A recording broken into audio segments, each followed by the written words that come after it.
सबैलाई नमस्ते। आजको भिडियो रहेको छ चिडियाखानातर्फको। भिडियोलाई स्वीकार दिनुहोला र अन्तिमसम्म हेरेर साथ दिनुहोला। सन् 1995 मा नेपाल सरकारले काठमाडौँ उपत्यकाको जावलाखेलमा रहेको नेपालको एकमात्र चिडियाखाना केन्द्रीय चिडियाखानाको व्यवस्थापन 30 वर्षका लागि एनटिएनसीलाई सुम्पेको थियो। स्वर्गीय राणा प्रधानमन्त्री जुद्ध शमशेरले सन् 1932 मा निजी चिडियाखानाको रूपमा स्थापना गरेको यो चिडियाखाना सन् 1950 को राजनीतिक परिवर्तनपछि नेपाल सरकारको स्वामित्वमा आएको थियो। सन् 1956 मा यसलाई सर्वसाधारणका लागि खुल्ला पनि गरेको थियो। सन् 1995 डिसेम्बरमा स्वर्गीय राजा वीरेन्द्र वीर विक्रम शाहको स्वर्ण जयन्ती जन्मदिनको अवसरमा यसको व्यवस्थापनका लागि एनटिएनसीलाई हस्तान्तरण गरिएको थियो र उनीहरूले तुरुन्तै चिडियाखानाको मर्मत सवार गर्न थालेको थियो। ललितपुरको जावलाखेलमा रहेको 6 हेक्टरमा फैलिएको केन्द्रीय चिडियाखानामा आज नेपाल र विश्वभरका बाघ, गैंडा, हिप्पोपोटास र रेड पान्डा लगायत विभिन्न प्रजातिका स्तनधारी जीवजन्तु, सरीसृप, माछा र पन्छीहरू पाइन्छ। भालु नि हेर्ने, भालु नि यस्तो त हेर न त्यहाँ राजा त्यहाँ कोही छ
केन्द्रीय चिडियाखानामा वार्षिक रूपमा 10 लाखभन्दा बढी आगन्तुकहरू प्रदर्शनका लागि आनन्द लिन आउँछन्।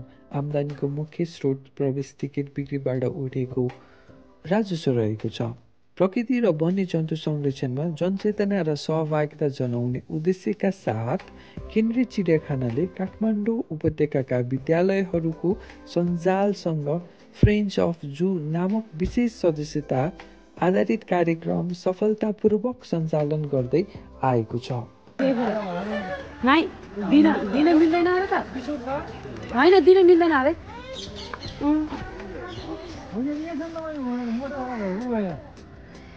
सोधिएको 2 4 6 8 10 वटा आइपुग्यो।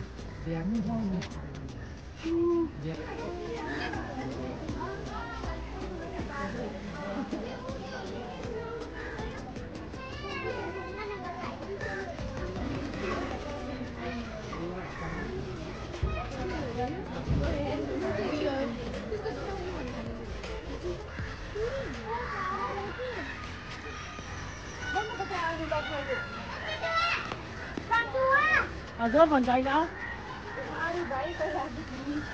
तिमीहरू मलाई हेर्न आएको हो भनेर भनिरहेको